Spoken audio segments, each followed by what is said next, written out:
apuntes, porque me resulta bastante complicado. Me resulta complicado básicamente porque hicimos una modificación fuerte del programa. Quienes ya lo hayan cursado lo habrán visto. Seguimos trabajando con una apuesta teórica que es la que nos formamos y que es la que podemos transmitir, pero intentamos, haciendo base en algunos conceptos, producir preguntas que son muy propias del momento en el que estamos y que producen un desafío importante para pensar. No es muy difícil pensar en tiempo real, sobre todo porque somos sujetos de ese pensamiento, ¿no? de ese momento, de esa atmósfera cultural. Y este desafío es especialmente importante para el campo de la comunicación.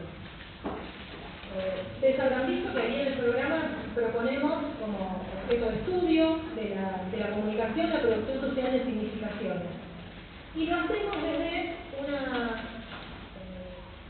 apuesta teórica que está apoyada en la teoría de la ideología, la teoría materialista de la ideología.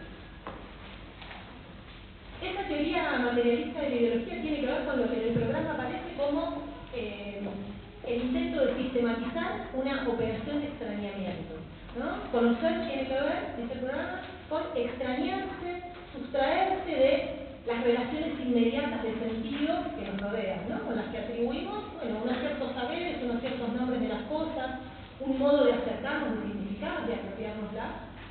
Las cosas del mundo, los otros seres, nuestra propia existencia. La teoría de la ideología viene a nombrar un problema que es que para conocer hay que, en ciencias sociales especialmente, hay que poder correrse un cachito, desajustarse de esa trama de sentidos que es la atmósfera misma de nuestra experiencia y de nuestra vida. Y que el modo de hacerlo es justamente volviendo visible eso que en la experiencia cotidiana no nos es dado ver, que es justamente las operaciones ideológicas, los mecanismos, las formas en las que se entraman el sentido, las evidencias que organizan nuestra experiencia, ¿no? Eso es lo que estamos capturando, que es nuestra atmósfera de sentido. La operación que vamos a hacer es justamente intentar volverlo visible, ¿no? Una operación muy fugaz, en general se logra y se pierde, se logra y se pierde, de eso se trata. Y tomamos como apuesta general, porque de lo que se trata es de experimentar un proceso de investigación, ¿sí? Aunque sea los primeros pasos, entendiendo que investigación es esto, ¿no? Producir conocimiento, y producir conocimiento es lograr desajustarse, desmarcarse de esa trama en la que estamos inmersos. Compartimos una conjetura, ¿no? Que aparece ahí en el programa, que es que estamos en un momento, en una coyuntura cultural que podemos caracterizar con ciertos rasgos ideológicos que llamamos devenir informacional, ¿no? O ideología de la comunicabilidad plena.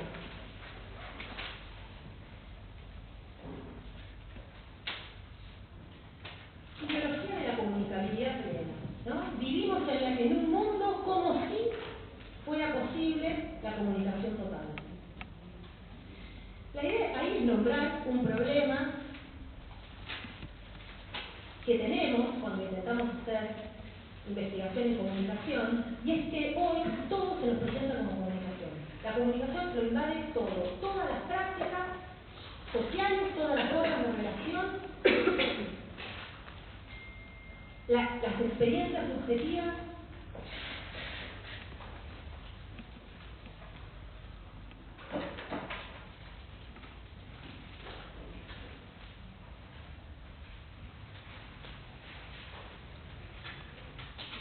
Por lo tanto, es bastante difícil configurar, darnos una idea de nuestro objeto de estudio comunicacional si la comunicación está por todas partes. Por supuesto que, si ustedes ya transitaron en una parte de la carrera, saben que eso es casi la definición de vida social, ¿no? Pero algún tipo de entrada a esa dimensión comunicacional tenemos que tener. Y lo cierto es que la tematización de la comunicación, como mundo de sentido es bastante actual, es bastante novedosa.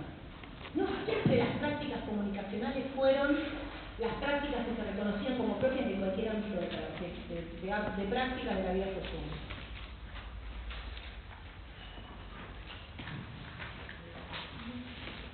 Decir que estamos en un momento que podemos caracterizar como cierta tendencia ideológica a la comunicabilidad plena es pensar que de alguna manera la comunicación se presenta como un principio mismo de organización de la inteligibilidad del mundo social.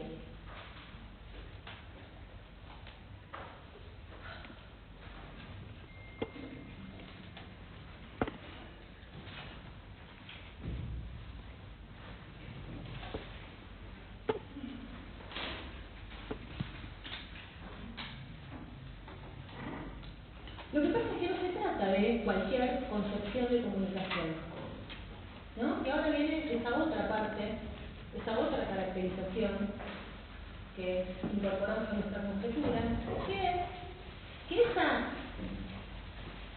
proyección hiperbólica, ¿no?, hipostasiada de la comunicación, tomándolo todo, se produce bajo una modulación específica de la comunicación, bajo un modo específico de entender la comunicación como información. Para decirlo como un cuentito diría, podríamos afirmar como una suerte de conjetura para abordar fenómenos de nuestra cultura, decir que hay una transversalidad de la comunicación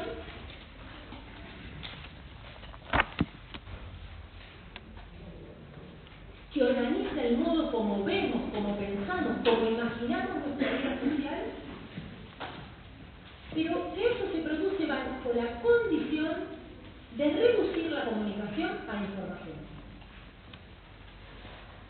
Es a la vez un movimiento de expansión y de empobrecimiento, de expansión y de reducción.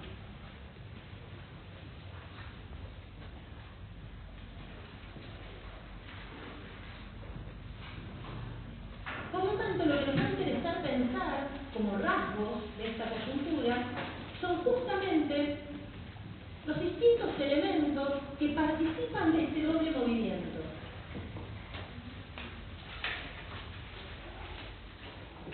Que vuelven a la comunicación la cifra misma de nuestro mundo, no solamente de nuestro mundo social, sino de nuestro universo, del mundo social natural, podríamos decir,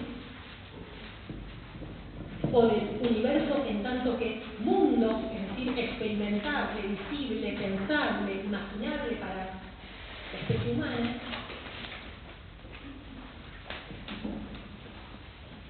Y a la vez, los rasgos o los elementos que hacen que cuando pensamos la comunicación, la pensemos como transmisión de información. La pensemos como datos, la pensemos como programas, la pensemos como organizada en base a ciertas reglas de codificación, de programación, bajo ciertas relaciones de sistemas, con metáforas, la nube, la red. Elementos que van componiendo un mundo que hace sentido en nuestra experiencia y que va dando forma a lo que pensamos, a lo que imaginamos.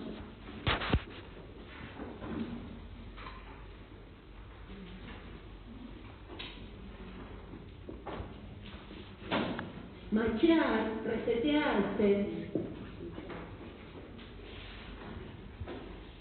programarse, no solamente tienen que ver con la relación que tendremos con el mundo, sino con la relación que tendremos con nuestro propio lugar en el mundo.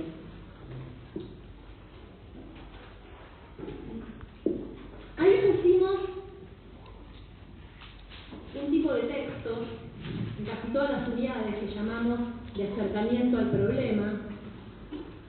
Ya lo habrán hablado en los prácticos, entiendo. Son textos que convocan a un tipo de lectura particular, que no es una lectura conceptual densa, ¿no? Y forzarse en extraer esos conceptos que nos permitan luego ir construyendo una suerte de encuadre para nuestra investigación, sino textos que se pueden leer rapidito para acercarse a algunas preguntas, algunas cuestiones. Son textos en general son ensayísticos, que evocan experiencias en la vida cotidiana. Y esta semana tenemos dos, uno de Groys y otro y un fragmentito del libro de una persona, de Echeverría y Almendros. Ahí aparecen, se pueden hacer muchos usos y probablemente los prácticos, ustedes hayan hecho algunos en la lectura y en los prácticos hagan otros. Pero a mí lo que me interesa destacar es justamente este problema en estos textos. Por un lado, una primera experiencia o una pregunta que hace Google con nosotros, nosotras, o cómo practicamos el lenguaje cuando tuiteamos, por ejemplo.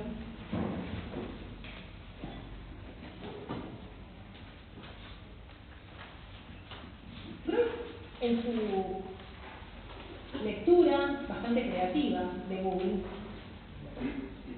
introduce una tesis interesante, ¿no? Que dice, bueno, ¿cómo funcionan los buscadores? ¿No? Va a una cuestión muy práctica. ¿Cómo se construye significación, podríamos decir, en un buscador? Y él dice que Google tiene unas reglas que no son las de la gramática, que no piensan la producción de significación en base a la articulación, el encadenamiento de los signos, como decía Saussure, ¿no? La cadena significante, la articulación de las palabras, ¿no? Donde un contexto para una palabra era una frase. Buenas, -5 puede ser, 7 si no, 7, perdón, o 5 en punto o 7 menos 5. Gracias. Me gusta conservar esta cosa medio de lista que tiene el error. Ustedes pueden interrumpir, pero a propósito de lo que nos conviene. Entonces, analizando esta nueva sintaxis, ¿no? Una gramática horizontal, diría yo, ¿no? Donde las palabras están desancladas de sus contextos discursivos y vueltas a poner, ¿no? El buscador que hace, bueno, busca una palabra aislada y lo que trae son los contextos de uso de esa palabra. Sintaxis y pragmática, ¿no? Que dos funciones que también señalan Echeverría y Almendros, ¿no? Sintaxis, el orden de las palabras en la frase; pragmática, el uso. Y en ese movimiento que hace, bueno, construye una suerte de maquinaria filosófica, dice Groys. Google es una máquina filosófica. Porque lo que renueva, lo que transforma de modo práctico, no los contenidos de Google, sino el propio accionar operativo del buscador, lo que transforma son las condiciones de acceso a la verdad. Tanto que lo que cambia es la concepción misma de la verdad. ¿Qué cosa es la verdad? Dice Groys, bueno, la suma total de contextos pragmáticos de una palabra.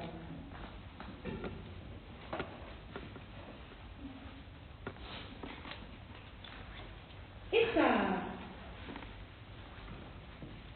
operación, esa maquinaria, coloca a Google en un lugar muy particular, ¿no? En un nivel, podríamos decir, superior. Es la condición establece las condiciones de posibilidad de la verdad, ¿no? Este lugar, por ejemplo, que intentaba pensar Kant cuando hablaba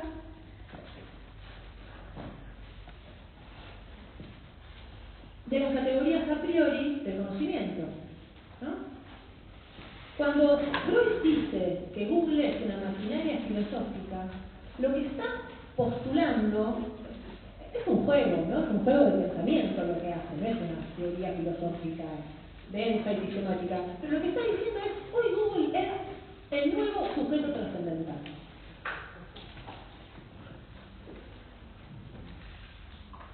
Aquel capaz de colocar o de postular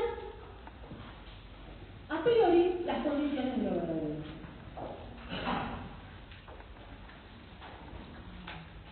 Y un poco como el pasado dice, bueno, esto está relacionado con un ideal, que es el ideal de la libre circulación de las palabras, ¿no? Podríamos decir un ideal político, una suerte de utopía. Claro que es una utopía donde las palabras son bienes y la circulación es el mercado. La libertad imaginaria, la libertad imaginada que promete este sujeto trascendental, en tanto que máquina filosófica, es una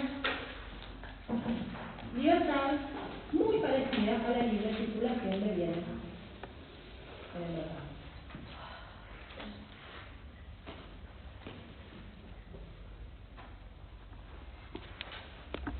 Pero lo que a mí me interesa no tanto es esto, sino esta idea de que Google está, de alguna manera, en el punto de vista de Dios.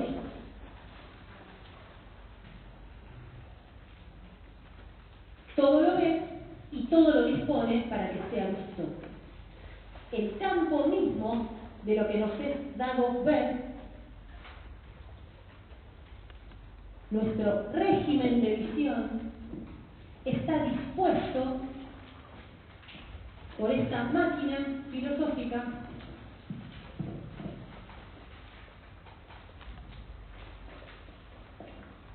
y por lo tanto decimos que, o digo yo, que es el punto de vista de Dios, porque dispone el mundo de seres, nuestro mundo,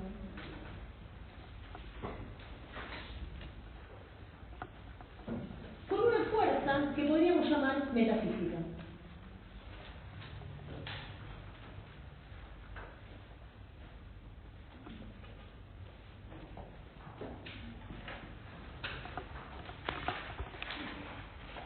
Rosa Pascal dice una última cosa. Esa libertad, esa libre disponibilidad de contextos de una palabra que nos ofrece el buscador y que permite ser una nube infinita de contextos, ¿no? Donde podríamos estar buscando y buscando y buscando, tiene sin embargo algunos criterios de selección que no están a la vista. Digámoslo así. Para que funcione como condición de posibilidad de lo verdadero y para que eso que nos es dado a ver se disponga como el mundo mismo de lo posible,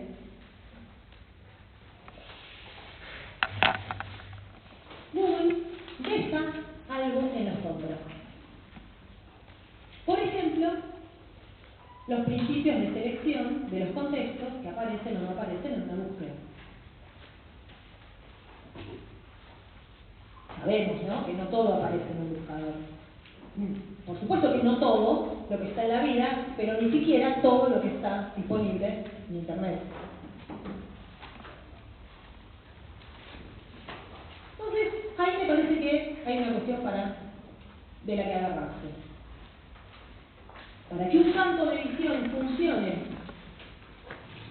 a la experiencia como un campo de libertad, de libre acción, y para que esa libertad sea la promesa del acceso mismo a lo verdadero, una definición de la verdad en acción, algo debe permanecer fuera del campo de visión. Digo de otra manera, todo campo de visión tiene su no visible. Para funcionar efectivamente como un campo unificado. Para darnos un concepto de verdad. En el otro texto, Echeverría y Almendros lo que plantean es intentar reconstruir algo así como la filosofía del lenguaje que funciona en la comunicación tecnológica, ¿no? Por ejemplo, en Twitter. Y plantean algo parecido.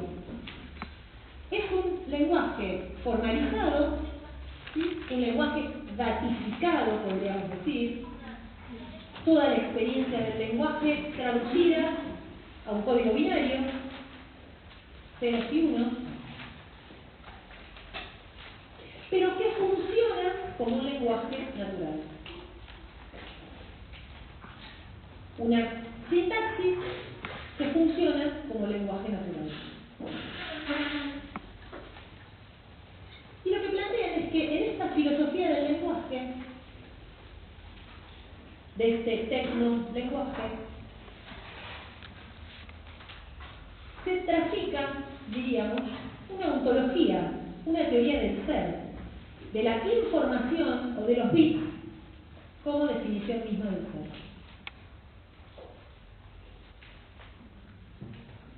Y una cierta legalidad, un orden normativo, unas reglas que organizan justamente el funcionamiento de este mundo, de esos seres informacionales,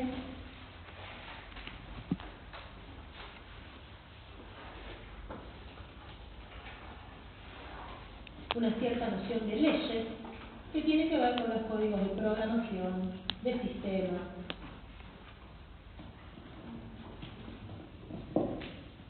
Entonces, de alguna manera, estos autores también están postulando esta idea de que el tecnolenguaje trae consigo una suerte de experiencia metafísica, una teoría del ser y del mundo, una ontología, una teoría de las leyes del orden de ese mundo.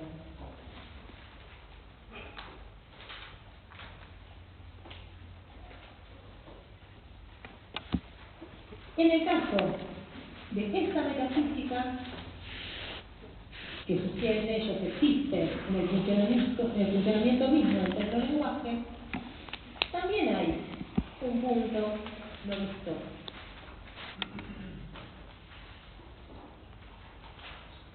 Para que ese lenguaje pueda nombrar al mundo como mundo, ustedes saben que los lenguajes no dejan nada sin nombrar, ¿no? Aunque sea con palabritas como pozo, chuchito, instituto, algo, ¿no? Para que un lenguaje sea un lenguaje tiene que prometerse como la totalización de lo nombrable.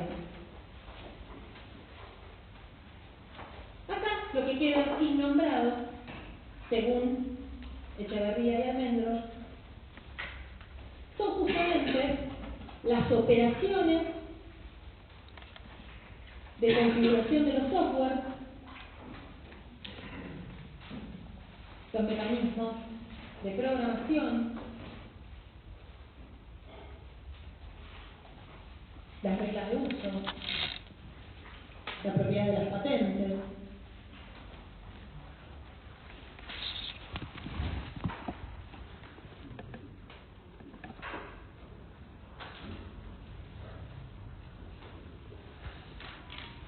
en ambos casos entonces tenemos, por un lado, una experiencia que tenemos como usuarios o como usuarias, que es que cuando habitamos ese espacio estamos en un mundo. Ahí aparecen todas las discusiones, ¿no? Cuando se empezó a pensar, a teorizar la Internet, se pensaba desde la teoría de los medios, ¿no? Como un lugar donde circulaba la comunicación, como una mediatización. Hoy es muy difícil pensar eso. Si nuestra vida misma acontece allí, ¿no? Lo mismo que la distinción, la separación entre lo real y lo virtual, ¿no? ¿Quién diría que la vida social virtual no es real? No es parte sustantiva, material, con eficacia histórica en las relaciones sociales, no las modula, no las hace posibles, No podemos decir eso ya, ¿no? Digo, nadie que use de alguna manera algún tipo de tecnología de la comunicación supone que eso es una copia en un espacio inexistente de la vida real que está afuera. Entonces, de alguna manera, lo que hay ahí es un mundo al que accedemos, a cuyas cosas accedemos de modo inmediato, que están ahí disponibles, donde la información, los datos, son las cosas de ese mundo. No son ya las representaciones de un mundo que estaría afuera. Son el mundo. Y las reglas entre esas cosas son las reglas del mundo.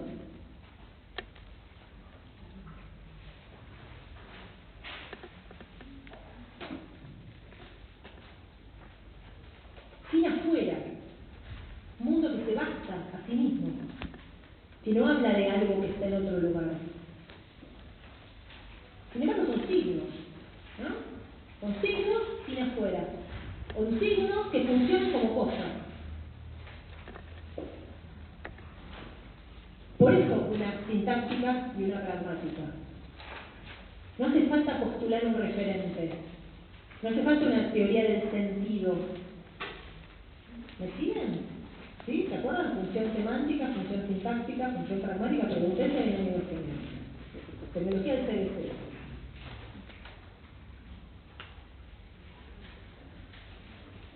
Palabras, signos que se ordenan y que permiten uso. Pero que funcionan como un mundo que se habita, cerrado, ¿sí? Con sus propias reglas. Tan real como cualquier otra dimensión de la realidad.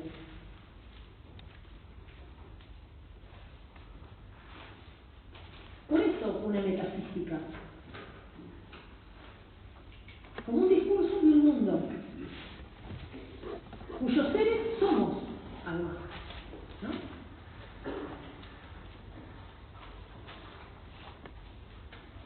Pero que además supone algún tipo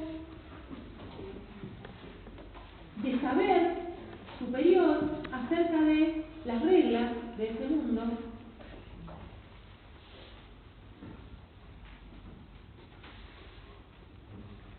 que no es del todo visible.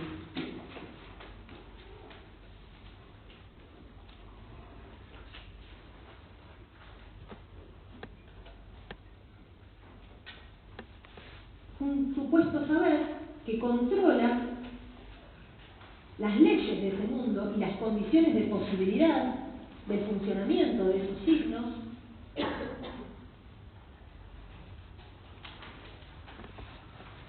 como condiciones de posibilidad de su lenguaje,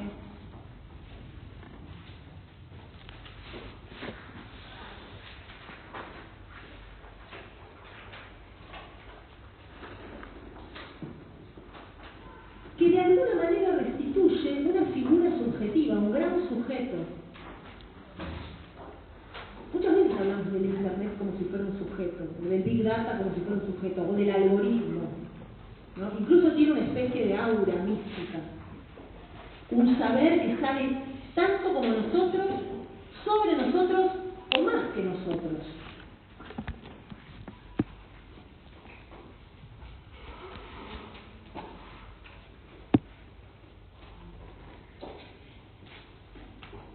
Y todo eso funciona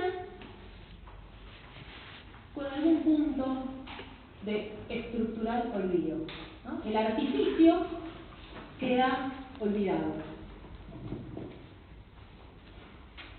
Que hay propiedad, que hay empresas, que hay licencias, que hay principios de codificación, que las correlaciones de los algoritmos están basadas en algún tipo de inferencia, conjetura que hizo una persona concreta, situada, bajo determinadas condiciones, en el marco de, por ejemplo, unas ciertas condiciones de negocio, cosas de la historia, de la vida social, de las condiciones materiales.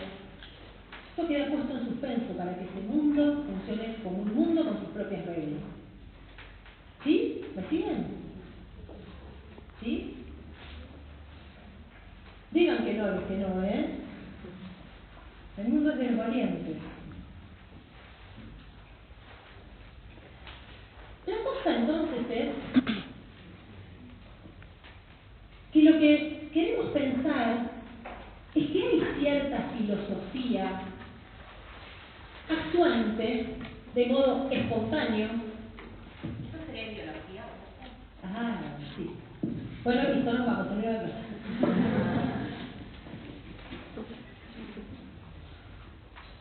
Lo digo así, una suerte de función mítica, no una metafísica, que funciona de modo actuante en los artefactos tecnológicos de la comunicación.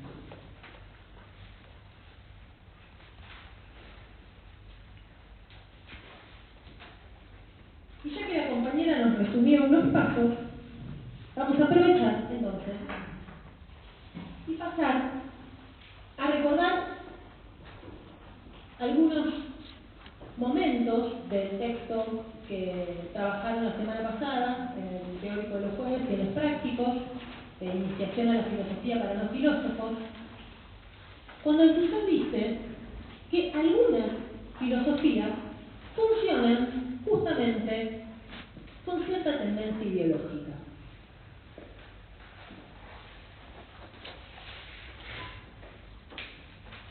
La abstracción filosófica, dice, tiende a la ideología. ¿Cuándo? La abstracción filosófica tiende a la ideología.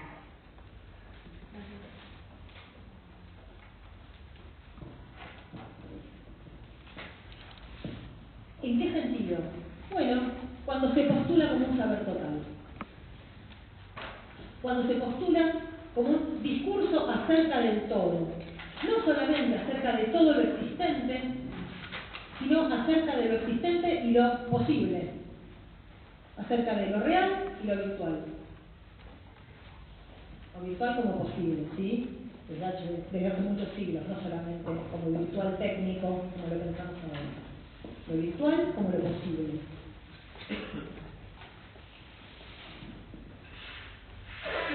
En ese sentido, la filosofía tiende a volverse una ideología, una formación ideológica, cuando se proyecta como metafísica, no como una teoría física, no como una teoría de su objeto, sino como una teoría del todo.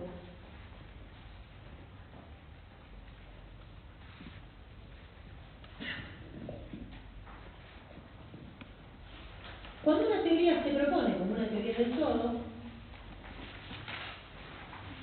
¿dónde está colocada? Para poder nombrar el todo. En el ojo de Dios. Cuando la filosofía se crea a sí misma, cuando se piensa como una teoría del todo, funciona casi como un discurso religioso.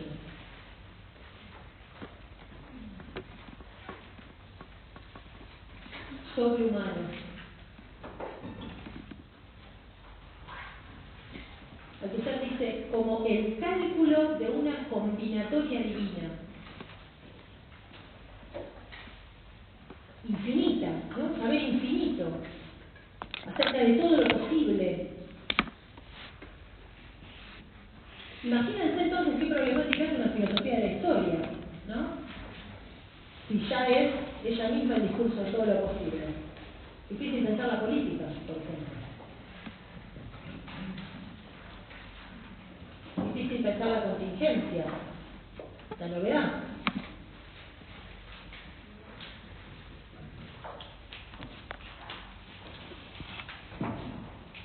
En términos de pretensión, podríamos decir, esto es lo que distingue a las filosofías de la ciencia. La ciencia también tiene leyes universales. Pero esas leyes no son las leyes de todo, son las leyes de un objeto específico.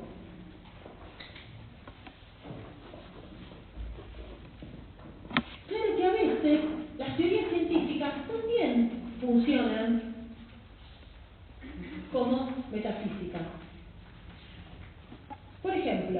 ejemplo contemporáneo, las neurociencias. Tenemos en las neurociencias estudios acerca de la forma, el funcionamiento de las relaciones neurológicas, ¿no? La genética, la filogenética, el funcionamiento de los hemisferios. Y después tenemos unas neurociencias que explican la sociedad, la historia, la memoria, el amor, la sexualidad, la relación con las plantas, qué perro te gusta, ¿no? Sigue siendo científica. Ese discurso neurocientífico, ¿sigue siendo científico o se proyecta como metafísica?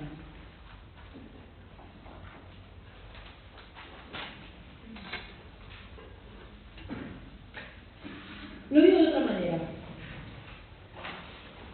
Un discurso tiende a lo ideológico, tiende a la metafísica cuando no soporta la castración. Cuando ocupa el lugar que ocupan los discursos religiosos, porque los discursos religiosos ofrecen respuestas a las preguntas existenciales, que son justamente las preguntas relacionadas con lo insoportable de la experiencia que tenemos en tantos seres mortales, en tantos seres finitos. Cuando la ciencia quiere hacerse cargo de estas preguntas, ¿qué cosa es el ser? ¿Qué cosa es la nada?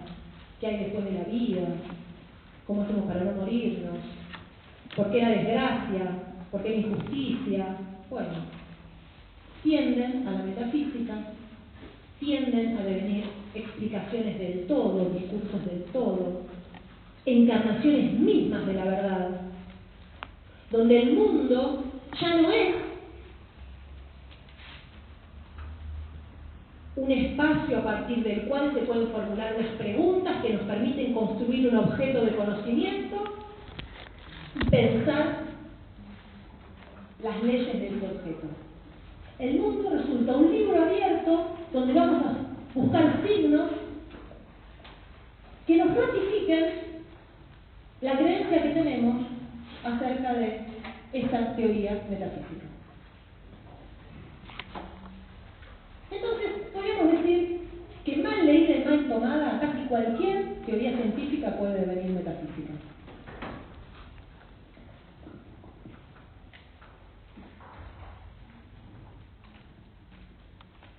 Si vemos conexiones neuronales en todos lados, o si vemos lucha de clases en todos lados, estamos tendiendo a la metafísica.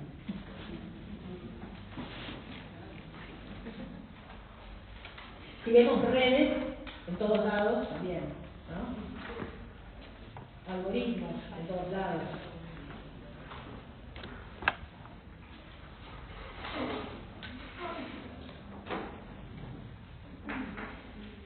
Este devenir metafísico es el gesto de introducir un suplemento imaginario, dice Althusser.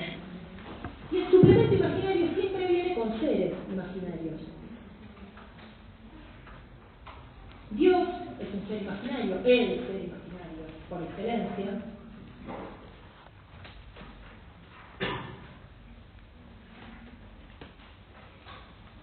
¿Por qué imaginario? ¿Qué quiere decir que hay ahí una operación imaginaria? Digámoslo así, es un gesto de proyección en el espejo de la teoría o en el espejo de los objetos de la teoría de todos los seres y de todas las relaciones posibles, para convertirlos en seres del mundo que esa teoría supone. La reflexión en el espejo de las categorías de esta teoría de todos los seres y relaciones posibles, para traducirlos en seres de ese mundo de objetos, de ese mundo de categorías, de ese mundo de seres que está supuesto en el discurso metafísico.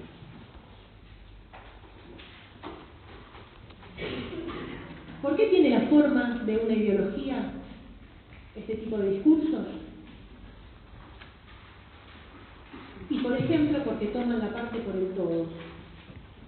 Toman el discurso acerca de un objeto o de un conjunto de objetos y lo proyectan sobre el mundo para ver en el mundo solamente las categorías y los objetos de esa teoría.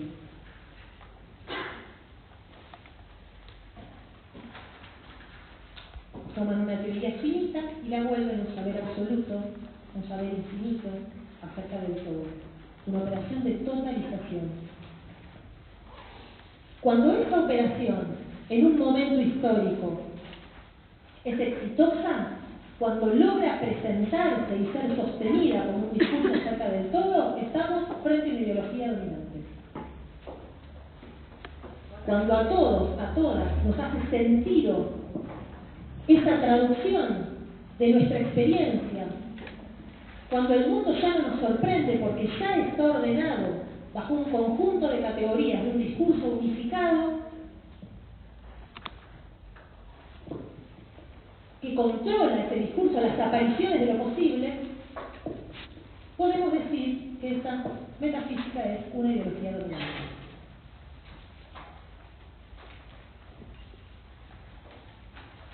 A eso más adelante veremos que en ideología alemana, por ejemplo, Marx va a agregar que esto suele ocurrir cuando ese discurso metafísico es el discurso de una clase, ¿no? De una clase dominante, de una determinada formación social. Pero por ahora no hace falta que avancemos por esto.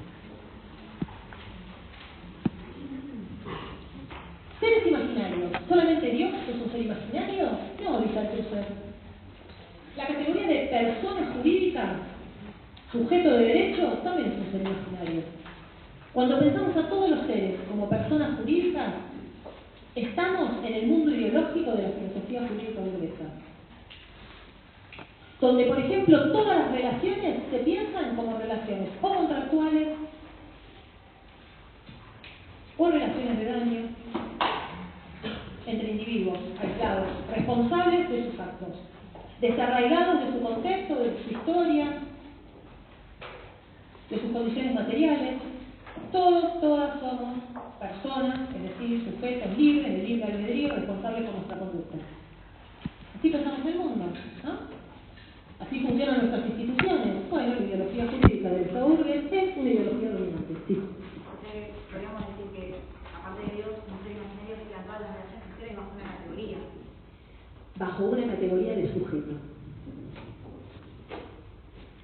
Una categoría que postula una ética, un modo de estar en el mundo, ¿no? En la que te reflejas para pensarte como ser de ese mundo. Para ser sujeto de derecho tenés que reconocerte como un sujeto libre, responsable por sus actos. Tenés que aceptar ser punible, pues tenés que aceptar que todos tus actos sean sancionables como actos individuales. ¿Sí? No vale decir soy pobre, no vale decir... ¿Ok? ¿Me siguen? Funciona como un mundo, como una metafísica. Un mundo que habitamos, del que estamos adentro. El sujeto de conocimiento es otra. La idea de que conocer es enfrentarse a una cosa que está afuera, observarla. También funcionamos como sujetos de conocimiento. El homo economicus, que somos individuos libres de necesidades, propietarios, aunque sea propietarios de nuestra capacidad de trabajo,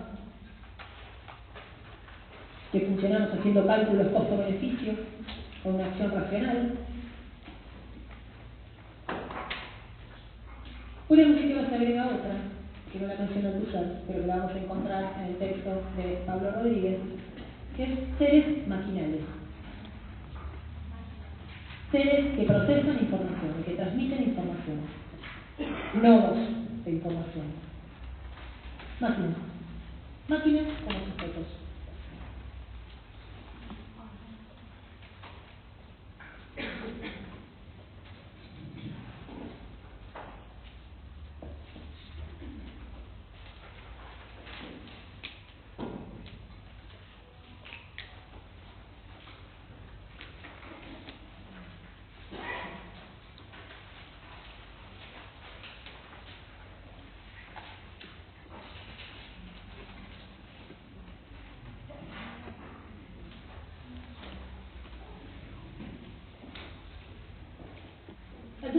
operación. ¿Hasta acá estamos, más o menos?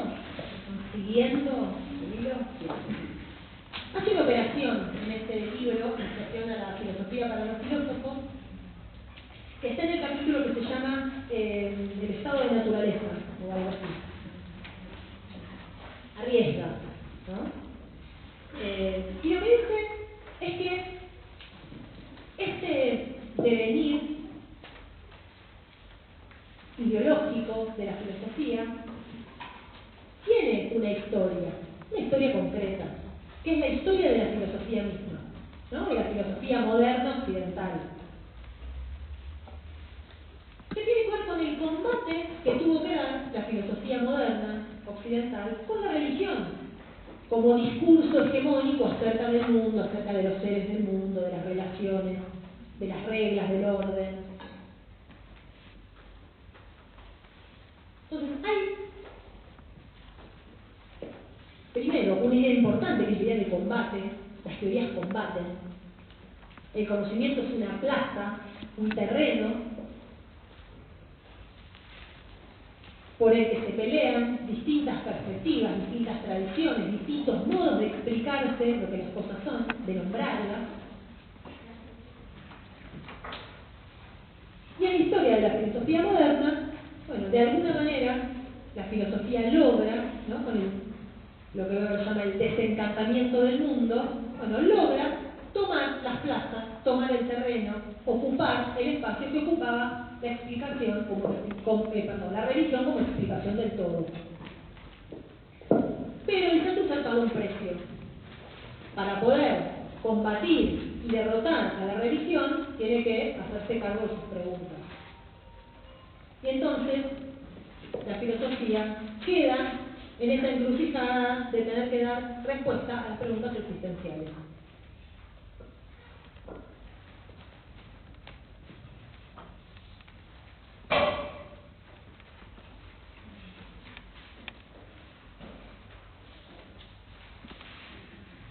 Cuando hace eso,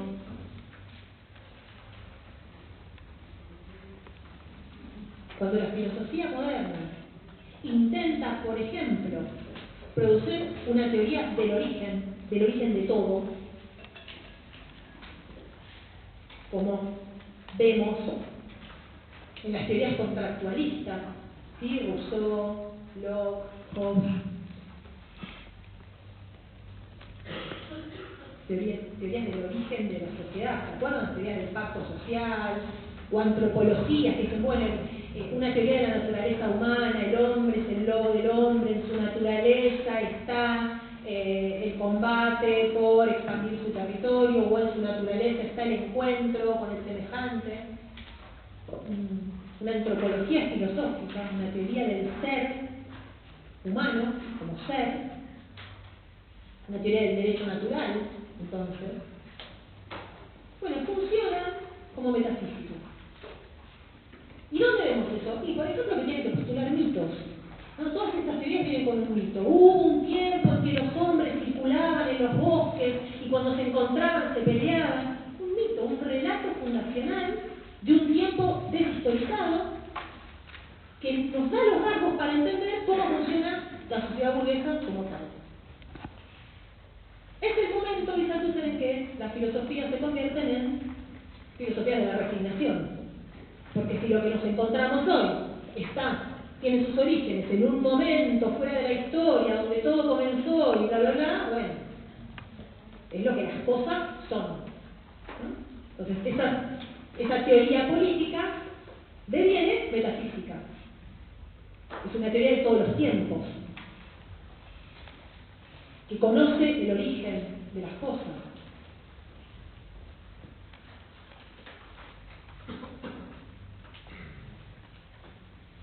Althusser dice, esto es lo que pasa, de alguna manera, con toda filosofía elitista. Funcionan de alguna manera restituyendo, traficando el mito del Edén.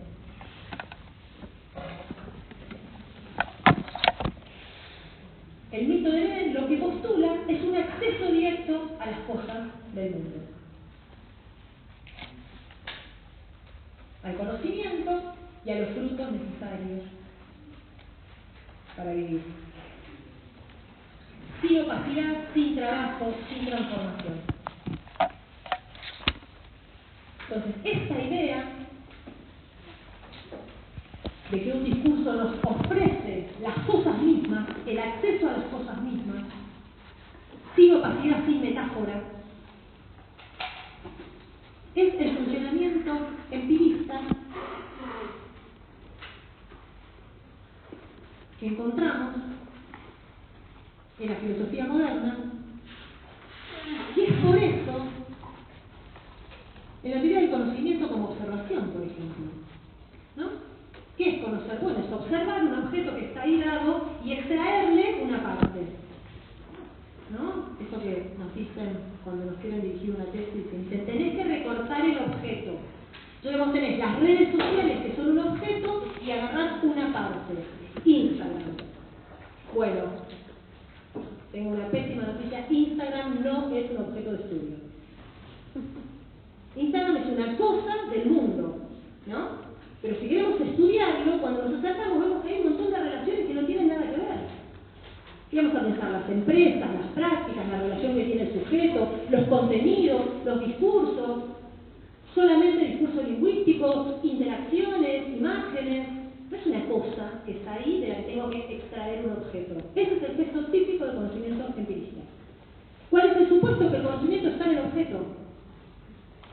Que no hay ninguna operación de transformación. Que el conocimiento es una descripción de una cosa que está ahí. ¿Qué pasa con eso? Que nos compramos los nombres de las cosas. Que nos compramos la forma que la cultura misma le da a las cosas de nuestro mundo. ¿Me siguen? Instagram no es una cosa. ¿Dónde está esa cosa?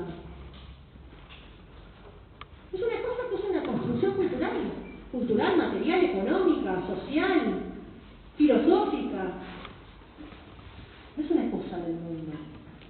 Ni las redes sociales, ni el internet, ni los medios. No lo digan acá afuera que me van a echar. Pero si le creemos a este señor, los medios no son un objeto de estudio. Ni la televisión, ¿sí? ¿Entienden el problema? O sí, lo son para una filosofía empirista. Para una filosofía que cree, o para una teoría que tiene como supuesto filosófico una perspectiva empirista. Que cree que conocer es observar un mundo de cosas que está ahí dado frente a un sujeto que está afuera de ese mundo. Además. Por eso se lo llama una lectura religiosa del mundo.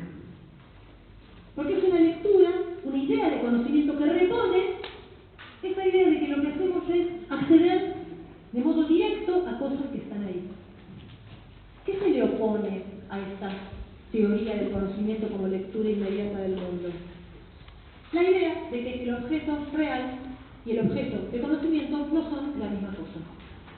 Y que lo que hace la teoría es describir las leyes del objeto de conocimiento. El objeto de conocimiento es una construcción epistemológica. Y es interno a una cierta teoría, no está por ahí circulando.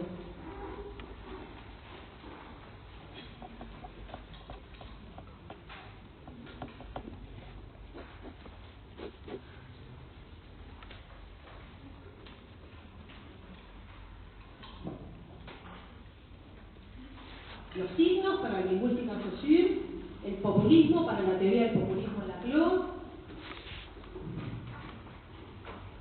el cáncer para la oncología, o la termodinámica para la física, etc. Son objetos construidos, ¿sí?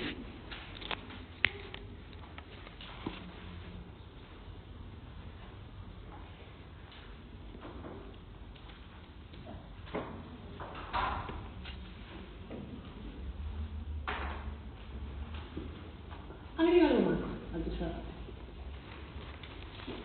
Para que funcione una teoría filosófica, o incluso una teoría científica, como una metafísica, como un discurso directo del mundo, por lo tanto, un discurso de la verdad acerca de las cosas,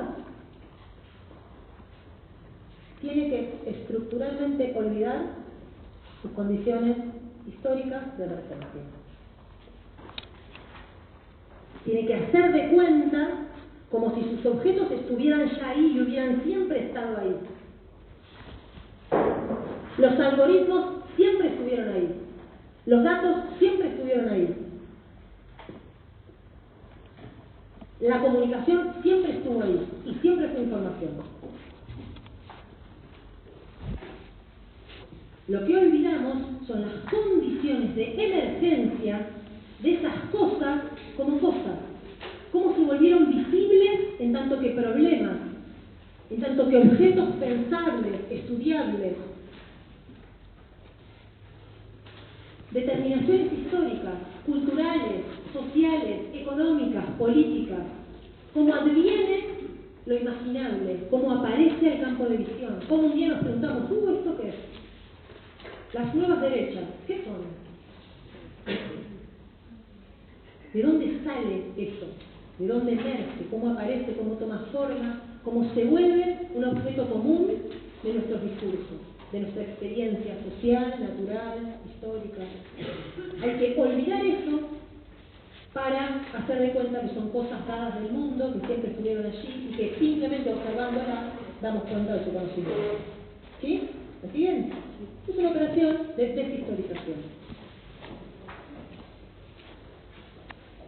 Cuando una teoría filosófica olvida sus condiciones históricas, y en general a la filosofía le encanta olvidarlas,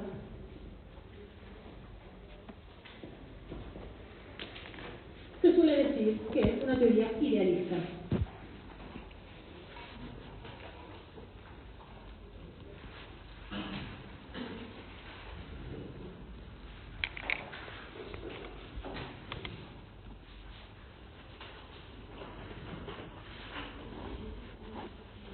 Pero como la historia está ahí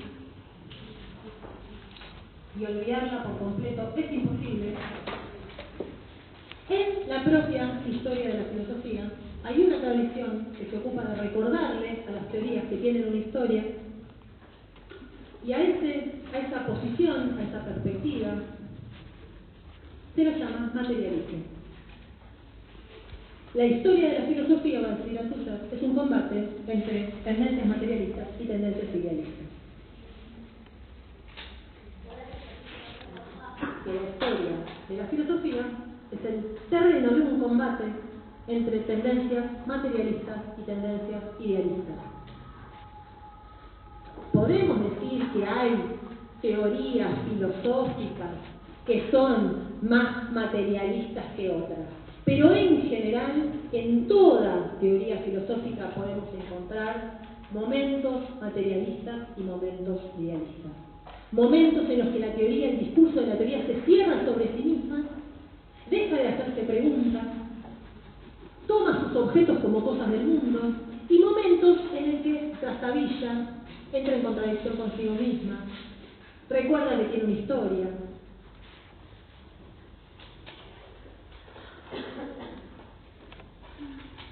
Pero de alguna manera están atrapadas en esta lucha permanente.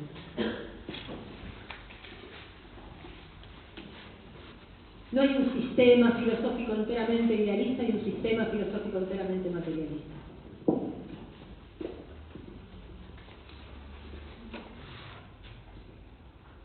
Ahora, si las teorías filosóficas idealistas o la filosofía que funcione en una teoría científica o en un discurso de la vida cotidiana, si no hace falta que sea una teoría filosófica sistemática formal, ¿no? Las filosofías que tenemos, digamos así, en términos muy generales. Decimos que es idealista cuando tiende a esa clausura, cuando tiende a esa inmediatez con el mundo. Pero entonces, ¿cuándo es materialista?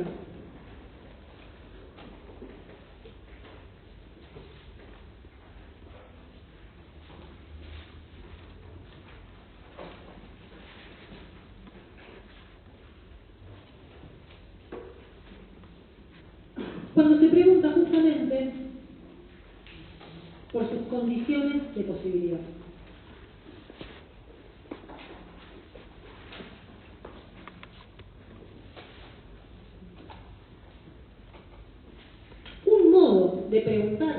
condiciones de posibilidad, sin hacer de eso el tema mismo de la teoría o del discurso teórico, es seguir rigurosamente la concepción del objeto de conocimiento como distinto del objeto real.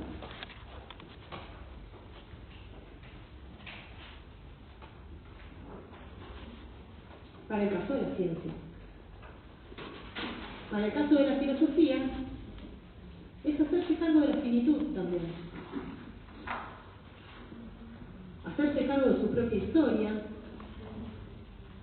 no leer su propio canon teórico como si fuera un discurso total,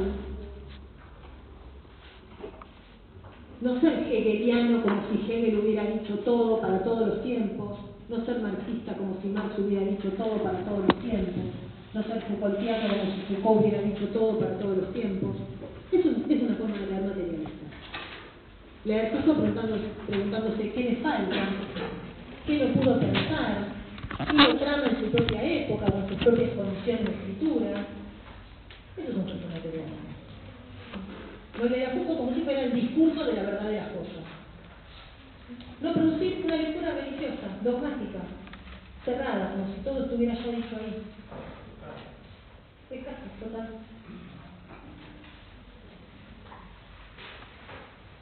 Descubrir en una teoría qué es lo que está silenciado, qué es lo que esa teoría soslaya, qué es lo que no puede ver, que sus categorías mismas no le permiten ver. Porque ahí, donde algo se soslaya, donde algo está presente pero por ausencia, podemos encontrar las marcas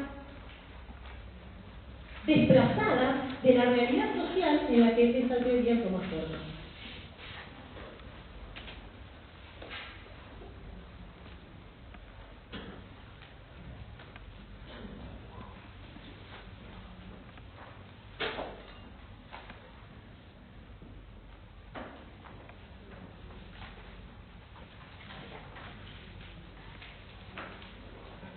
Entonces, hacer ejercicio, por ejemplo, de ver qué se soslaya en las teorías burguesas del pacto social. Dice, bueno, la lucha de clase, por ejemplo, la cosita que estaba ahí en ese momento, ¿no? A pensar la forma de la sociedad partiendo de una naturaleza humana, una antropología humana, tenemos que partir de la idea de que todos los hombres están en la misma situación, que son individuos libres y no hay ningún otro orden de relaciones pertinente para pensar la vida social, ¿no? Por ejemplo, la división social del trabajo no está pensada. Cuando Marx piensa la teoría de la plusvalía, ¿dónde la busca? En la propia teoría de la economía política clásica. Dice, cuando definen el precio cuando la teoría económica clásica define el salario como el precio del trabajo, como el precio, y el precio del trabajo como lo que necesita un obrero para reproducir su existencia, bueno, ahí está la plusvalía. Lo que produce 8 horas de trabajo no es lo que necesita un obrero para producir su existencia. En ese desajuste, la teoría económica clásica inventa la plusvalía, pero no la puede ver. No puede ser un objeto de su discurso teórico.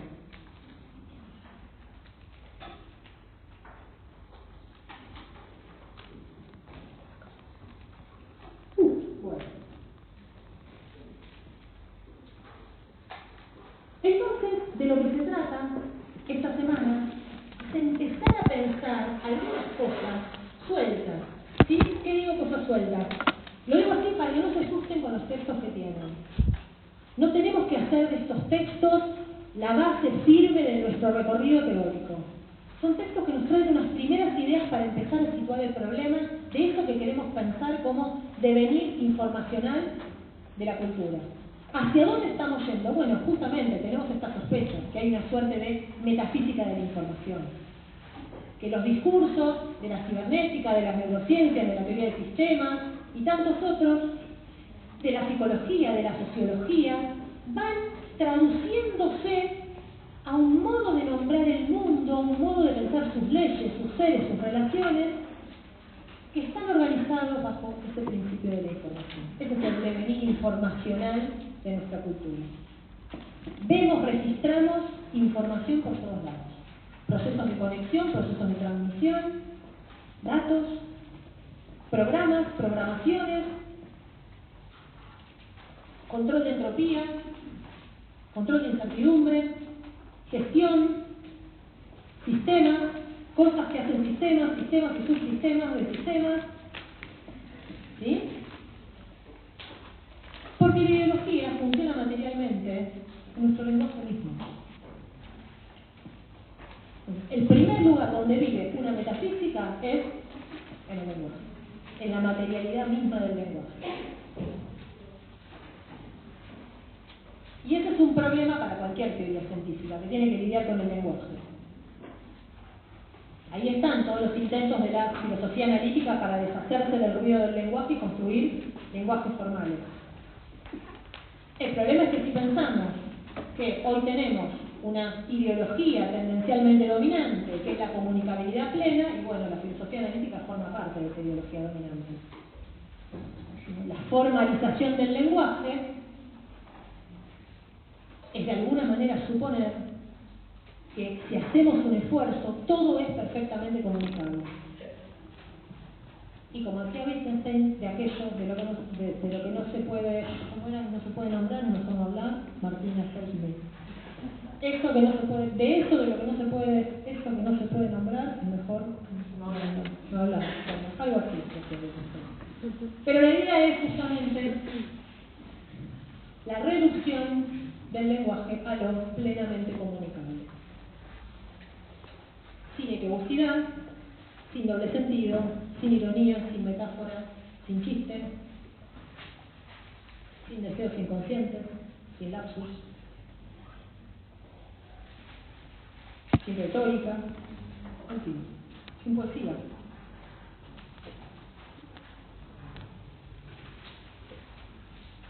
Condiciones, entonces, si quisiéramos ir a buscar unas condiciones históricas de emergencia de esta tendencia, ¿no?, de este devenir informacional de nuestra cultura, tenemos dos pistas. Una, en un textito muy corto de Althusser, año 62.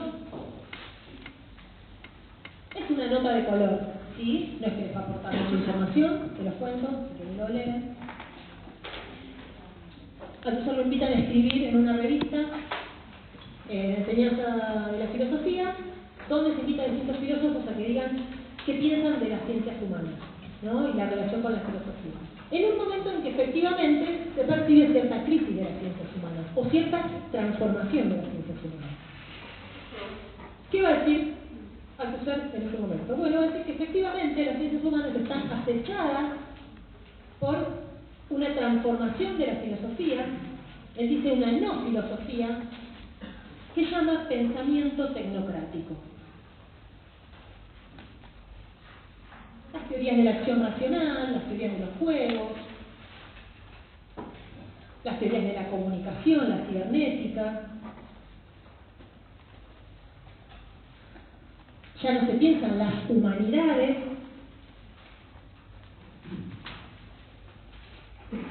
ya no se enseña la filosofía, sino que lo que se enseña son saberes prácticos, y esa orientación práctica atraviesa también la ciencia llamada antiguamente humanística, ¿no?, la psicología, la sociología. Efectivamente, lo que está registrando es una suerte de devenir informacional del campo de las ciencias humanas. Y lo que vamos a decir ahí, polémicamente, porque todo lo que escribe Althusser es polémicamente, justamente porque piensa que la filosofía es un terreno de combate, y entonces se escribe, se habla combatiendo. Voy a decir dos cosas. Primero, acá hay un problema, y es que las ciencias humanas no quieren pensar su objeto. Han renunciado a pensarse como ciencias. No se exigen a sí mismas ser ciencia.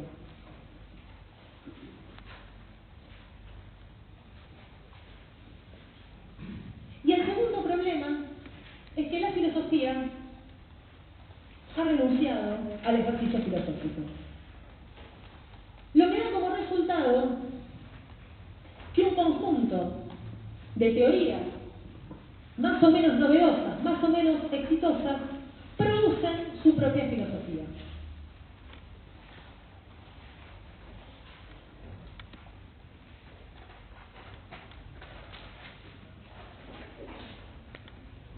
¿Cómo producen su propia filosofía? Sí, justamente indistinguiendo entre su objeto de estudio y el objeto real.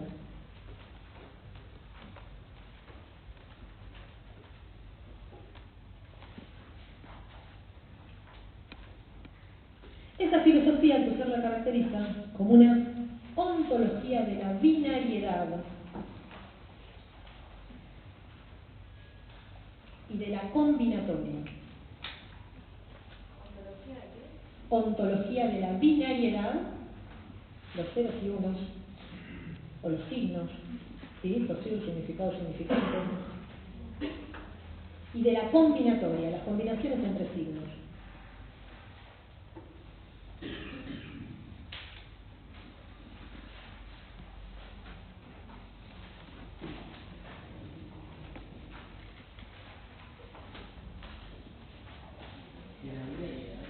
Binariedad, de lo binario. Hoy lo llamaríamos ratificación, esta ontología de la binariedad. Todo es traducible, reducible a datos en un mundo donde todos son datos.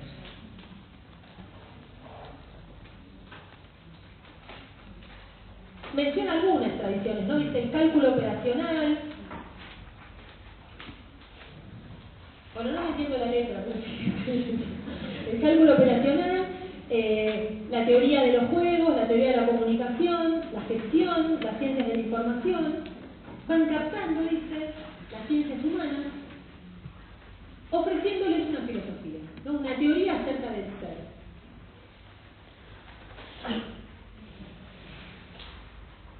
Y reconstruyen una suerte de utopía informacional, ¿no?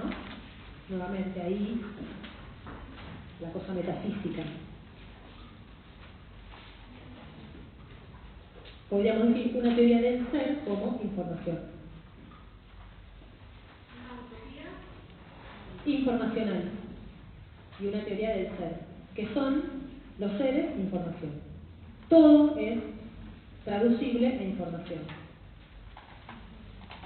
La información nos da el principio de conocimiento del todo. Una metafísica. O sea, lo que está viendo el Tusser a principios de los 60 es eso.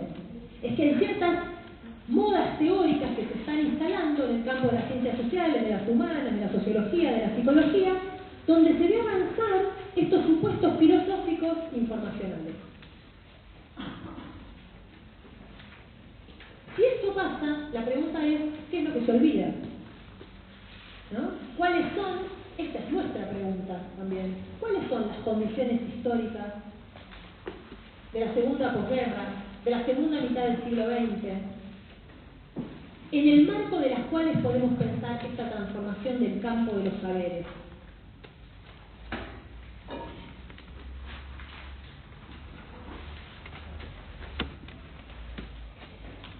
Esta es también la pregunta que se hace Pablo Rodríguez en el libro Las palabras en las cosas.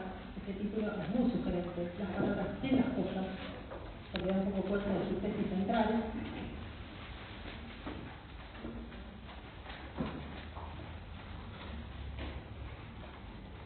Pablo trabaja ahí fundamentalmente con el concepto con la noción de arqueología de Foucault, para reconstruir, digamos, los procesos de transformación y de configuración de los discursos del saber. Partiendo de una organización del problema que hace Foucault, que dice que para entender cómo ciertas disciplinas científicas cobran relevancia, toman forma, surgen, circulan, son exitosas en determinado momento, lo que hay que hacer es abrir un poco la lente y pensar primero cuáles son las condiciones en las que funciona cierta construcción conocer, qué se conoce y cómo se conoce. Y que esos criterios funcionan en las ciencias, pero las exceden, y que son rasgos de la cultura. Que en el marco de cierta cultura, una sociedad se imagina cuáles son los problemas del conocimiento, cuáles son las cosas que deben ser conocidas y qué forma deben tener las disciplinas que se hagan cargo de esas operaciones de conocimiento. Entonces, el movimiento no va del saber, de la ciencia a la cultura, sino de los rasgos culturales a los discursos y de los discursos a ciertos discursos que se definen socialmente como ciencias, como discursos científicos. ¿Sí? Ahí aparece el concepto de formación discursiva. Formación discursiva es un principio de unificación de los discursos, de lo que puede y debe ser dicho bajo ciertas condiciones. Bueno, para que un discurso sea científico sigue ciertas reglas de lo que puede, de lo que es decible, de lo que es imaginable en el marco de ese discurso. Como que ahí el debate entre ciencia y no tendría demasiado sentido. ¿Cómo? Ahí como el debate que se daba entre ciencias y esta idea que tiene Foucault acerca del conocimiento, ¿tiene o no tiene sentido? No, tiene sentido. Lo que diría Foucault es cierta configuración del saber la que divide en determinado momento ciencias de pseudociencias. Porque la ciencia se recorta como un discurso específico dentro del campo del saber, extendiendo relaciones de frontera con otras formas de saber no científicos, por ejemplo. Pero eso toma forma todo junto, se va configurando como fronteras en un mismo territorio, ¿no? Se puede pensar históricamente, incluso los procesos de crítica, ¿no? Por ejemplo, hoy las perspectivas en la epistemología decolonial. Bueno, aparece esta idea de, bueno, cuáles fueron los procedimientos mediante los cuales ciertos saberes ancestrales latinoamericanos fueron arrojados al campo de la brujería, la mística, las prácticas paganas, para que ahí se recortara el saber, cierto ámbito de práctica, ciertas categorías, ciertas reglas, ¿no? De la ciencia moderna, europea. ¿Me siguen? O sea, son movimientos discursivos, culturales, que van componiendo en determinado momento, bueno, cuáles son los objetos de las ciencias, cuáles son sus disciplinas, cuáles son los campos del saber. Pero a mí lo que me interesa señalar es que hay unas condiciones culturales para eso, ¿no? Y que eso supone un a priori histórico, dice Pablo, siguiendo a Foucault. Son transformaciones discursivas, porque esas condiciones de posibilidad son discursivas, son elementos de discurso, no son otra cosa, pero que tienen lugar en cierto momento determinado de la historia, y que responden a ciertas condiciones históricas.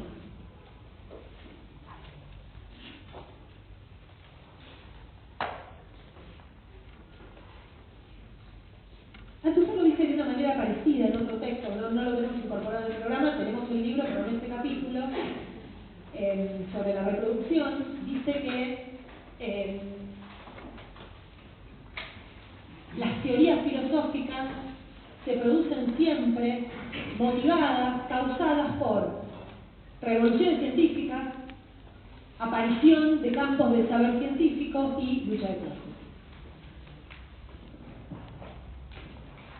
Foucault deja fuera la lucha de clases como determinación, y lo que piensa son las transformaciones en el campo discursivo de los saberes, ¿no? Y entonces, ¿qué relación hay entre unas ciertas teorías científicas, un cierto campo cultural del saber, lo que en una cultura se define como saber, no saber, como ciencia, pseudociencia, no ciencia, sentido común,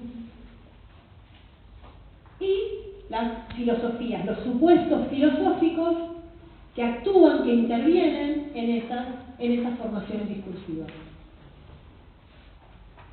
Lo cierto es que hay determinaciones históricas, ¿sí? Aunque las pensemos como materialidades discursivas, ciertos discursos disponibles que alimentan ciertas configuraciones científicas, ciertos discursos científicos.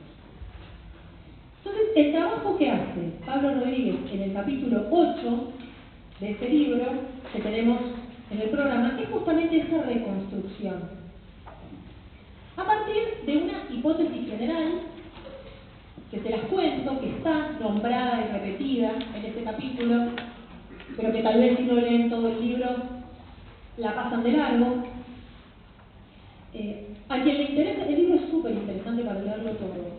Y además Pablo es un profe de la facultad, querido amigo que también estuvo en esta cátedra, así que léanlo. Pero pueden leer, si no quieren, no lo pueden leer todo, el capítulo 2. Capítulo 2 cuenta un poquito cómo es el trabajo que hace, ¿no? Con los discursos, con los archivos, cómo construye su abordaje. Si no les resulta claro el capítulo 8, pueden empezar por el 2.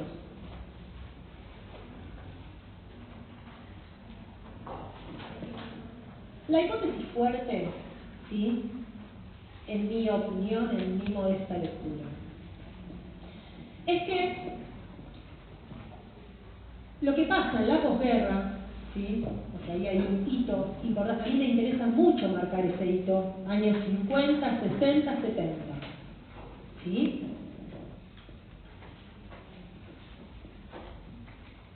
Es la reinscripción de una tendencia que ya estaba operando desde el siglo XIX, de unos saberes que aparecían dispersos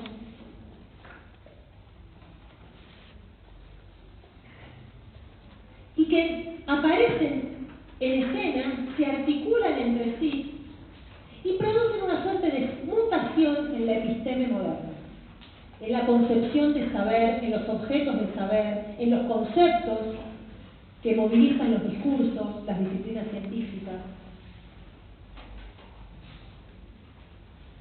A ese movimiento de mutación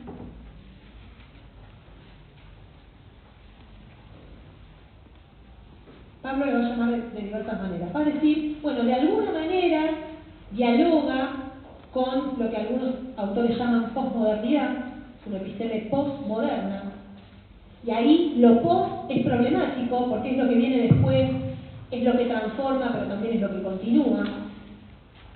Hay muchas discusiones respecto de si la posmodernidad es la modernidad redoblada, la modernidad más algo, menos algo, ¿sí? Habrán leído en alguna materia. Pero también la llama de otra manera, la episteme de la información. Información, la episteme de la información.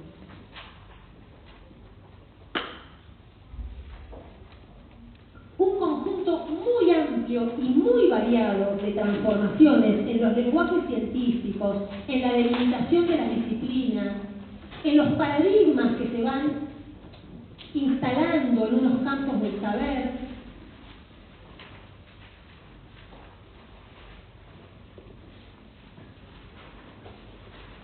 donde hay cuestiones muy variadas, ¿sí?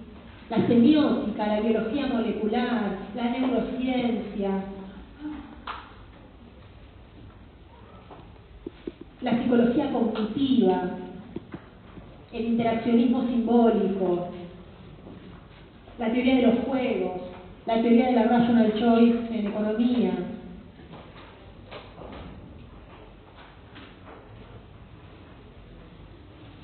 El énfasis puesto en las categorías de cinética y proxémica, o sea, algo de la pragmática para pensar la comunicación, la teoría de los sistemas de Luhmann. Tradiciones que se van articulando y que van dando cuenta de una transformación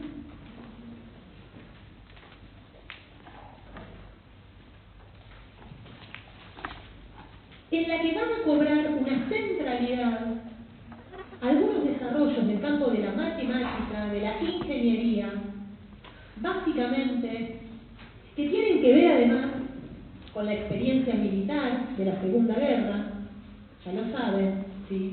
La cibernética, la teoría matemática de la información. Von Neumann, Shannon, Wiener.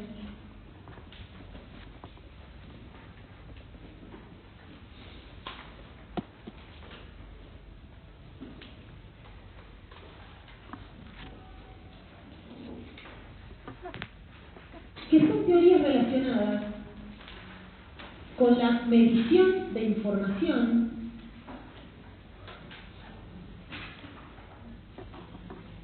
teorías básicamente de la eficacia de las operaciones de codificación,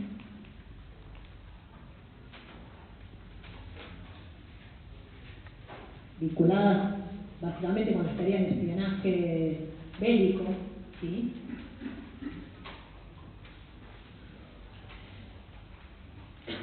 Donde la categoría de información recibe una definición muy específica, que es la del control de la incertidumbre.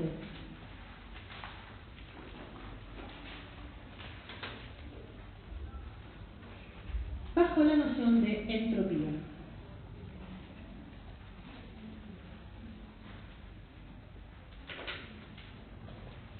La medición de la información es la medición probabilística, un cálculo de probabilidades de la incertidumbre de una fuente de mensaje.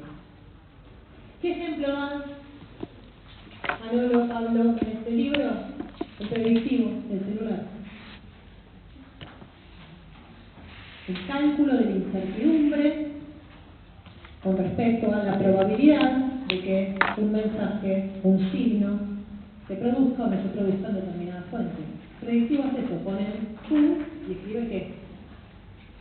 Hay muy pocas palabras en castellano que se pueden poner, no sé, Q rayita, si ponen Q rayita, entonces el predictivo interpreta, si ahí va una U y se le van a poner esto.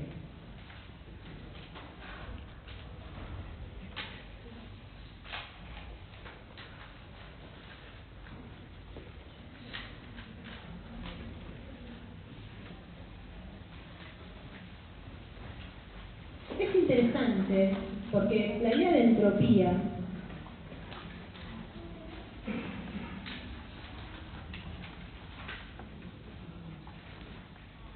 es una idea que viene de la física, de la termodinámica,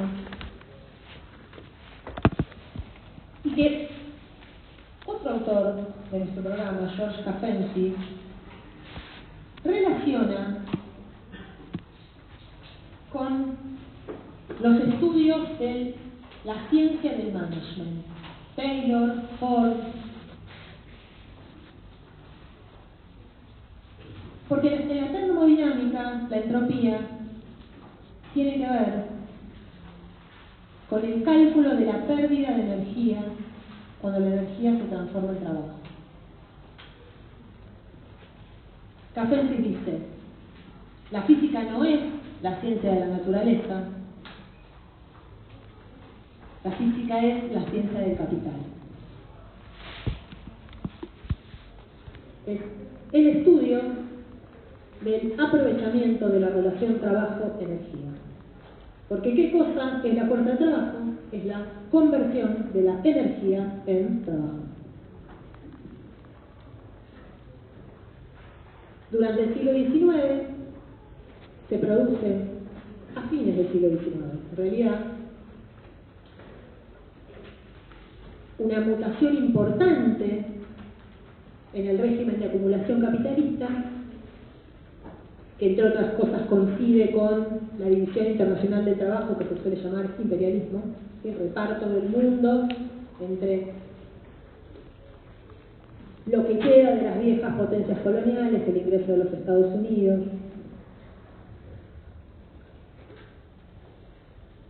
Pero también esa expansión del capitalismo, ¿sí?, bajo formas de dependencia económica, no ya política, tiene que ver también con una mutación que se produce en el propio régimen de productividad capitalista, que se suele pensar como el pasaje de la plusvalía absoluta a la plusvalía relativa, ¿no? El pasaje de una jornada laboral a destajo, 18 horas, por ejemplo, era la jornada laboral cuando fusilaron a los mártires de Chicago el 1 de mayo de 1887, ¿sí? Todo lo que ves, la plusvalía es eso, yo te pago 2 horas, entonces si te hago trabajar 18, acumulo 16, ¿no? ¿Me siguen? Bueno, fines del siglo XIX, organizaciones del Internacional Comunista, 1 de mayo, luchas por la jornada laboral, ¿no? Pero además necesidad del propio capitalismo, de la propia producción, que en la medida en que se va sofisticando necesita un trabajador formado, capacitado, que duerma, ¿no? Entonces, una mutación en el capitalismo industrial en el que ya la plusvalía no se va a extraer por la extensión de la jornada laboral, sino que se va a extraer por la intensidad, el aprovechamiento del tiempo de trabajo, ¿sí? La aparición del concepto de productividad. Concepto de la física de entropía tiene que ver, dice Kapensky, con un cálculo de la relación trabajo-energía y una concepción del tiempo donde el tiempo ya no es absoluto, sino que es el tiempo, el aprovechamiento del tiempo de trabajo. Todas las teorías del management, la organización de los procesos de trabajo, la famosa cinta de montaje, ¿sí? Todas esas cosas que ustedes ya saben. Este régimen de acumulación, que suele llamarse imperialista, entra en crisis en la posguerra. Y lo que vamos a ver es una nueva mutación,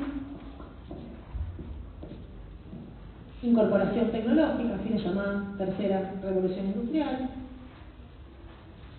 nueva relación capital-trabajo, nuevas formas de contratación y nuevos procedimientos de organización técnica del trabajo, lo que se suele conocer como toyotización.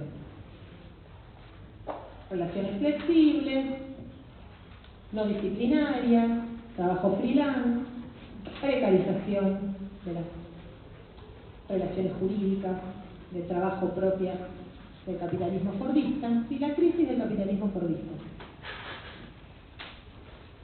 Esto es lo no visto en el texto de Pablo Rodríguez. Aparece poquito por ahí, pero lo que permite, yo diría, ese es el límite, es la condición finita de la teoría de Foucault. En Foucault no hay una pregunta por la lucha de clases, ¿no? Entre las condiciones de determinación de la transformación de saberes están, bueno, las transformaciones culturales, esa relación entre ciencia, filosofía y cultura, formaciones discursivas. Bueno, hay un punto no visto que es si al lado de Rodríguez colocamos el texto de Husserl, se nos abren nuevas preguntas. Muy rápidamente, 2 o 3 rasgos que pueden encontrar en este capítulo que a mí me parecieron importantes. Tiene un montón de información, un montón. Yo lo que sugiero es no enloquezcan, deténganse en lo que les haga sentido. Con algunas de esas regiones del saber van a conectar, con la psicología, con la sociología, con la economía, porque es un trabajo inmenso el que tiene este libro. O sea, se pone a leer tradiciones de la biología, de la metafísica, de la física, de la cibernética, o sea, es muy difícil de seguir, es muy exigente, ¿sí? Pero la aproximación que queremos hacer es simplemente ver que hay ciertas transformaciones culturales que van reconstruyendo el campo mismo del saber, ¿sí? Y que lo que va organizando como principio de unificación esas transformaciones es la información. Él ubica ahí un momento que por eso dialoga de modo interesante con el texto de Althusser, que es el momento del estructuralismo.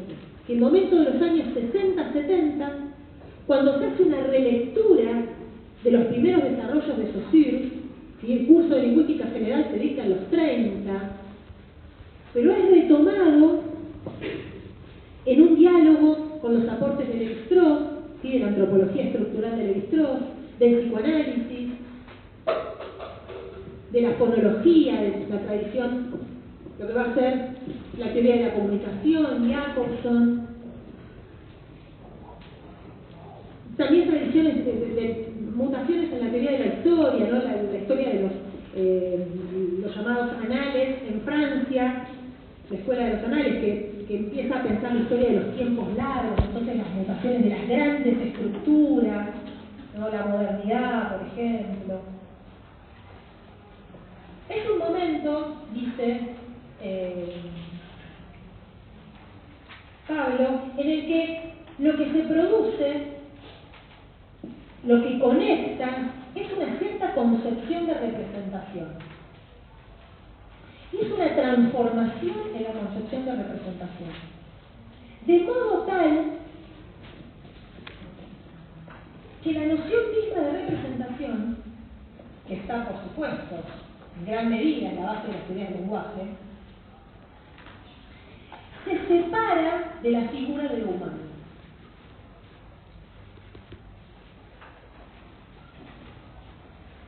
Y durante el siglo XIX, entre el XVIII y el XIX,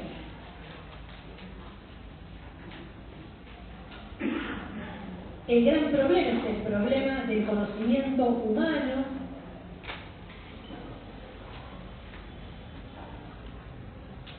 la representación, el concepto de representación supone unos ciertos campos de empiricidad, unos campos, podríamos decir, en alguna medida exteriores a la representación.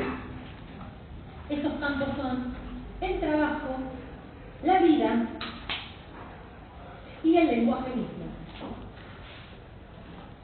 El lenguaje como facultad del habla.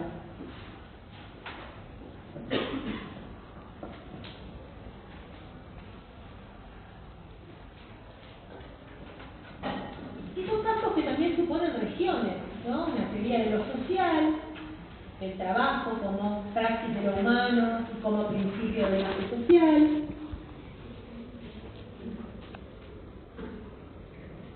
De la vida como interrogación de la biología por la naturaleza.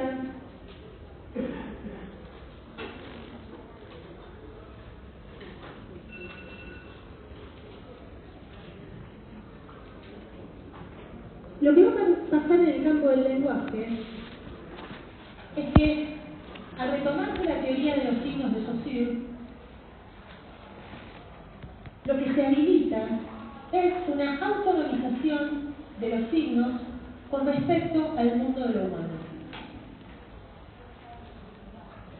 Saussure define, ¿se acuerdan, no? El signo como articulación, significado, significante, el sistema de la lengua como un sistema de diferencias, de relaciones diferenciales, relaciones arbitrarias e inmotivadas, dice Saussure. Entonces, un primer momento que permite pensar no tanto al lenguaje como facultad de lo humano, sino como una estructura independiente de lo humano, ¿no? La operación que hace Saussure es, primer gesto de separación, el objeto de estudio de la lingüística dice es la lengua, no el habla. Dejamos afuera al sujeto hablante para poder pensar la lengua como un objeto de estudio. Tiene sus reglas de significación, de gramática.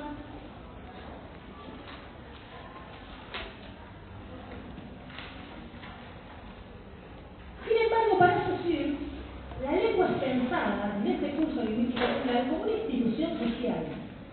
Entonces, de alguna manera, la lengua es un sistema de relaciones que no depende de la intención del individuo hablante y que tampoco depende de una relación inmediata con el mundo, pero sí depende de las transformaciones sociales e históricas. Que Saussure lo explica. Dice algo en un momento del curso general como bueno, y el tiempo cambia todas las cosas, y sabemos que las lenguas no son siempre iguales, así que... Pero el tema es que hay una relación en la teoría de los signos de Saussure con la historia, con la condición social de la lengua, ¿no? Pero es una lengua culturizada. La representación es un constructo cultural, no psicológico, sino cultural. No individual, sino social. El tema es que esa operación estructural, esa autonomía de los signos que permite el desarrollo de muchas perspectivas teóricas, y básicamente es el momento del estructuralismo, ¿sí? De Europa continental, también va a ser retomada por otra perspectiva que está asociada a la teoría matemática de la información y a la cibernética, que va a producir una apuesta redoblada en esta autonomización de los signos para pensar no solamente a los signos como independientes de la figura humanista del hombre, de la intención del sujeto hablante, por ejemplo, sino también del mundo social. En el campo de la comunicación, en nuestra propia formación, lo podemos ver en el momento en el que se organiza un campo controversial entre la lectura que hace Barthes de Saussure, intenta pensar con ese modelo semiológico los distintos lenguajes, la moda, el cine, toda esa discusión, ¿no? La semiología como un modo de inteligir los objetos del estudio social. ¿Sí? ¿Se siguen esa operación? Bueno, y lo que pasa cuando Verón agrega a Peirce. Charles Peirce no produce ninguna filosofía del lenguaje. Para Peirce, los signos, la semiosis, es una regla de organización del cosmos. Peirce es matemático, es biólogo, es astrónomo. ¿Sí? ¿Se ve la diferencia? En un caso, los signos se autonomizan porque para Saussure la significación no depende del hombre, es en algún sentido, y cuando Van Benith lee a Saussure dice, bueno, acá hay una teoría antihumanista, es una transformación en el campo de las humanidades, porque ya no está supuesta la intención, ni la expresión, ni el mundo interior y psicológico del individuo. La lengua tiene su vida propia, y el individuo todo lo que hace es, bueno, la agarra como puede, o incluso atraviesa y constituye la subjetividad, como va a decir Lacan. Esa es una tradición. La otra tradición lo que dice, hay signos, hay sistemas de signos, y el sistema de signos de lo social, humano, del lenguaje humano, es un subsistema dentro de un sistema de signos. Se abre el campo entonces para pensar las relaciones neuronales como sistemas de signos, las relaciones de la biología molecular como procesos de transformación de información, los sistemas económicos como sistemas de signos, las relaciones tecnológicas en clave de información que se pierde, que se transmite. Entonces, lo que queremos ubicar es ese momento, años 60, años 70, transformación del capitalismo, transformaciones en el campo del saber, transformaciones culturales y una disputa. ¿Sí? Esto no está en estos libros, lo agrego yo, una disputa por las derivas del estructuralismo, una disputa por la posteridad del estructuralismo.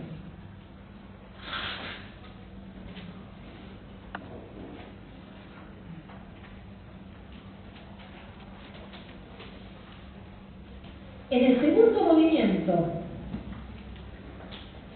donde los signos se autonomizan, tanto que se formalizan matemáticamente y se separan de la historicidad de lo social, pierden ya la exclusividad del mundo social humano. Lo que va a pasar tendencialmente, y esto es lo que describe este capítulo, es que se renaturalizan, se convierten en cosas del mundo. Los signos están en la naturaleza, el ADN. El ADN es un signo que está en la naturaleza, está en las neuronas.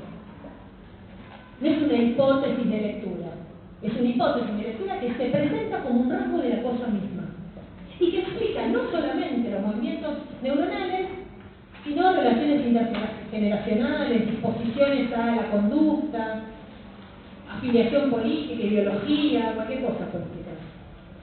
¿No? ¿Me siguen? ¿Sí?